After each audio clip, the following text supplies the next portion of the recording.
Can't believe this is happening. Yeah! Welcome to Staff Inspection. Today, I'm working on the JZX Mark II. If you saw the first 2 episodes, I put it on coilovers, wheels, and most importantly, I swapped the manual trans in.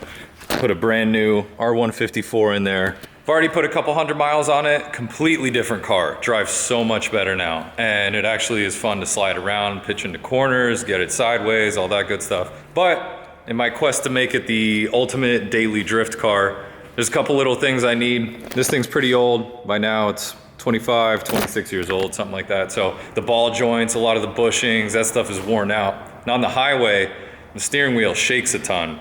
So figure, instead of just replacing the ball joints and stuff, I might as well just go with some fresh upper control arms. That's a brand new ball joint right there. These will help me get a little more camber out of the front when I want to run a more aggressive wheel. Yeah, I got these cut knuckles from Odyssey Fab. Same thing as stock. Shout out to Odyssey Fab for the amazing sticker. Brand new ball joint, Moog ball joint in there. They chopped, welded, super nice welds by the way. That'll get me a little more angle out of this thing, which when sliding that big boat around, it's just nice to have angle. So I'm gonna pop the front off, see what else I need to replace, and yeah, get this thing up on the lift. All right, I lied. Before I get it up on the lift, I wanna see where the wheel falls right now on the lock, just to compare it to when I actually put the cut knuckles on and see how much more lock that gives me. So that's the stop right there. I mean, that's not bad, but could be better. So yeah, let's get those knuckles on, see how much more angle we can get out of this thing.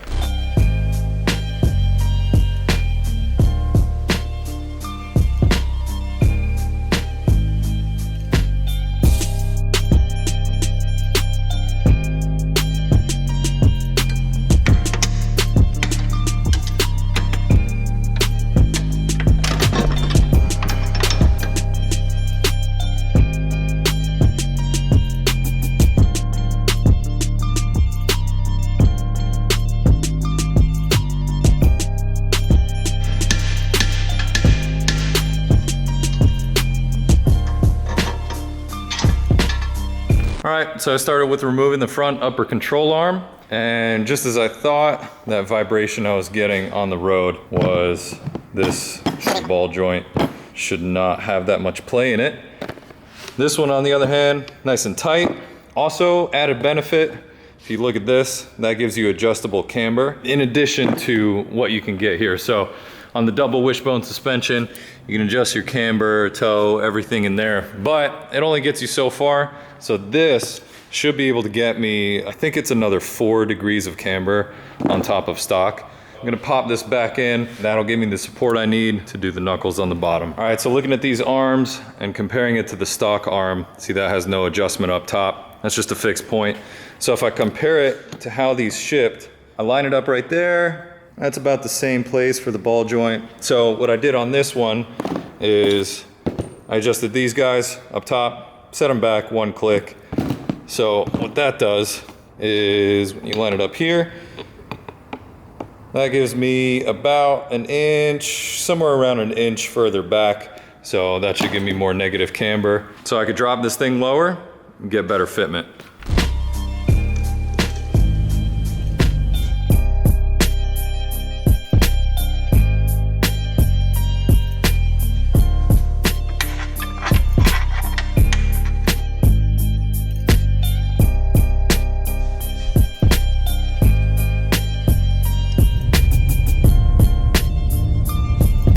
All right, that was a super easy bolt-in job. That's in there now. Looks super clean. Pumped on that. And if you look at it from this angle, you can already tell there's so much more camber in that rotor than there is on this side.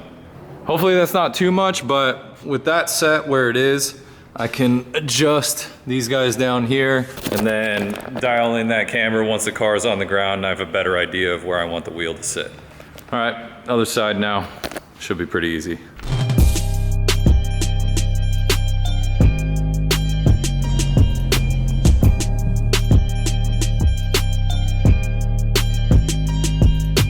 All right, now that these are out, I'm pretty glad I did this already because as you could tell, these are super shot.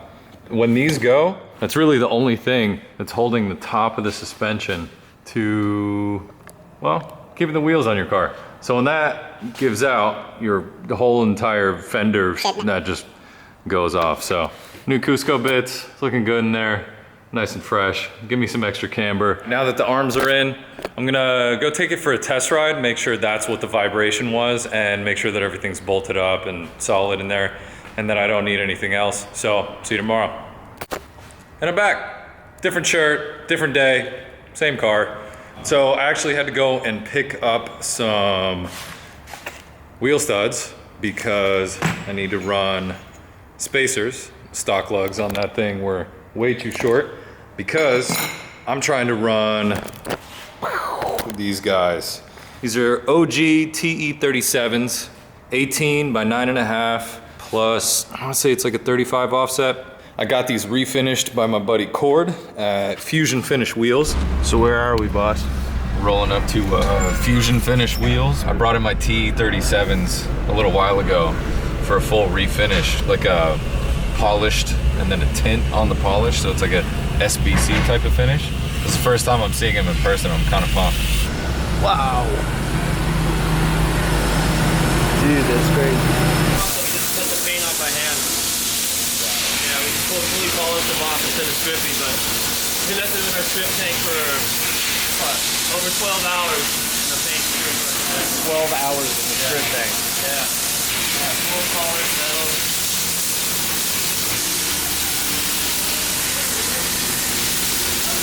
What was the process that you guys went through?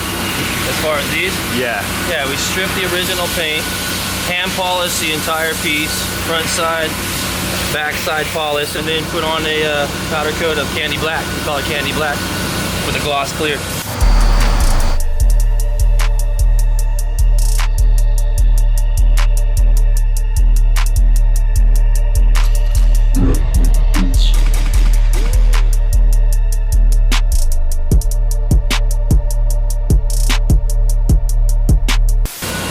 How long does that process usually take?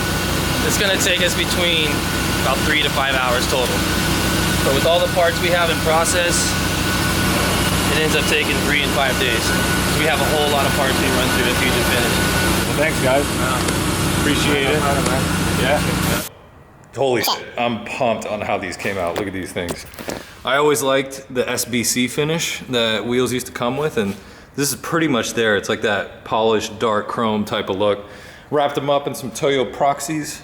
So I've been buddies with the Toyo guys since my days with Ken Block. I always really like their tires, their R888R obviously. But this, since I'm streeting this car and it doesn't have a crazy amount of power, I went with the Proxy Sport 235/40/18 on an 18 by 9.5 rim. So you get just a tiny bit of stretch there. Get a decent amount of meat there on the sidewall in case, you know, I decide to explore some curbs and shit while I'm trying to learn how to drift. The best thing about these is that the guys from Fusion Finish were like, go mess them up.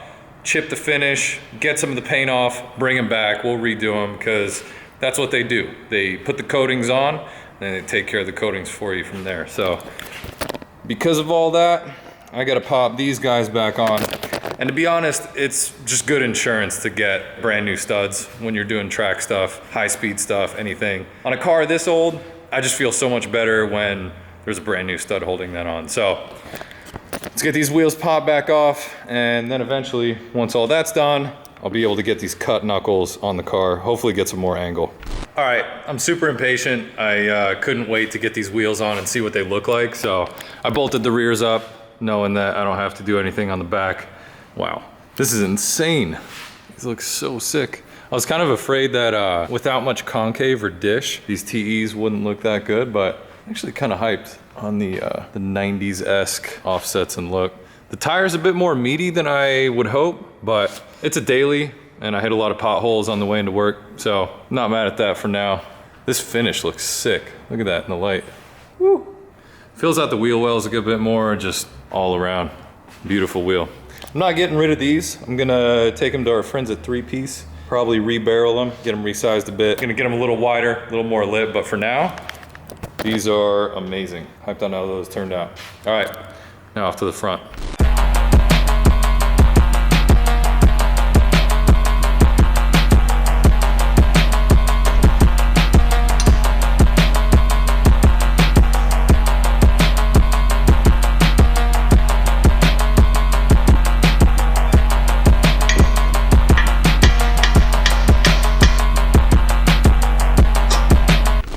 Surprise, surprise, ball joints suck.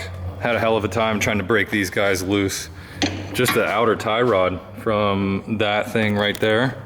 Danger Dan taught me a little trick, which is kind of the standard way you do it. You just tap on this part as much as possible. And it's the frequency, not necessarily as hard as you hit it, but the vibration frequency, whatever, that ends up breaking that free.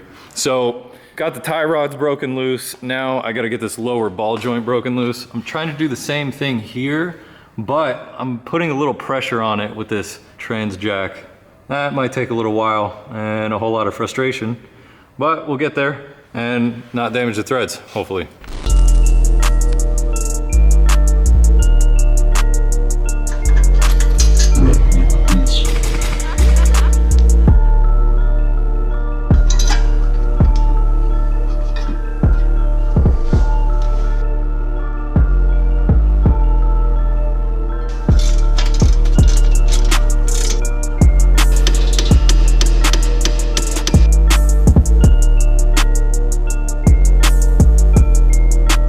All right, turns out that's way easier to do if you have the proper tool.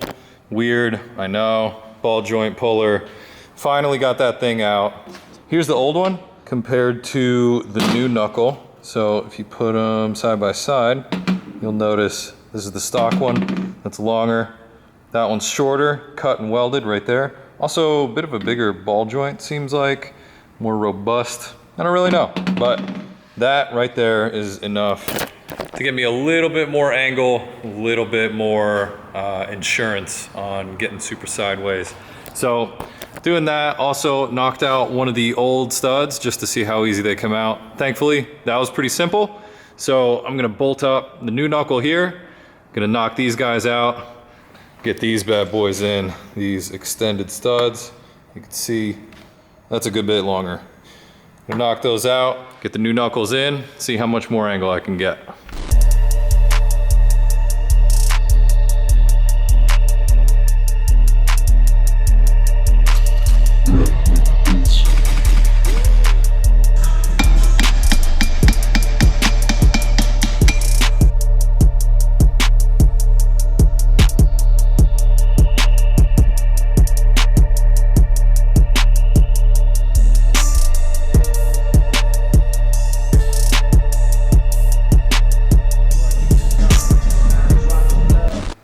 All right, so I got this side all buttoned up.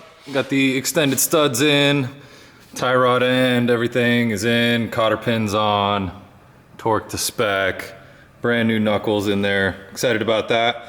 The clearance is a little tight up here. Probably gonna end up going with the roll center adjust kit, but other than that, looks pretty solid. So I'm gonna button up the other side here and hopefully bolt those wheels on and have minimal rub or no rub. We'll see.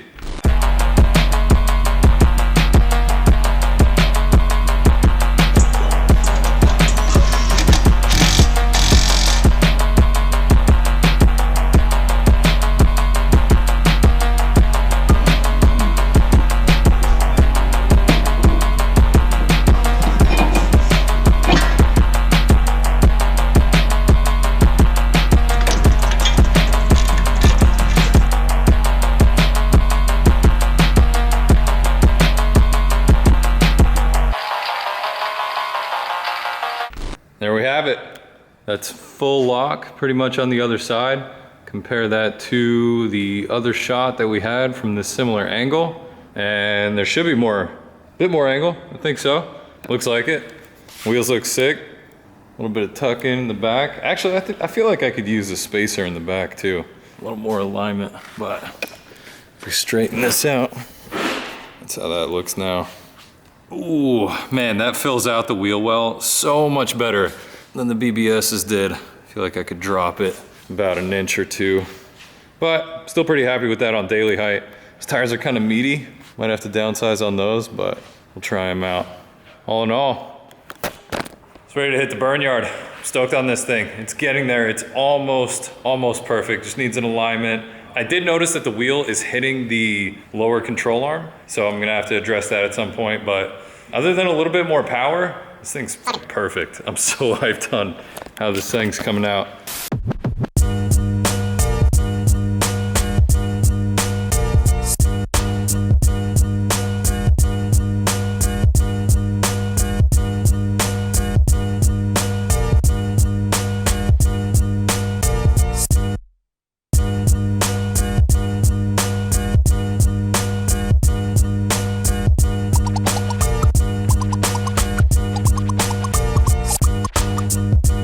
Yeah, next step, bring it to the burn yard, thrash it a bit, maybe bring it to Grange, slide around with Vinny, see how it does, see what else I need to do. So until then, peace.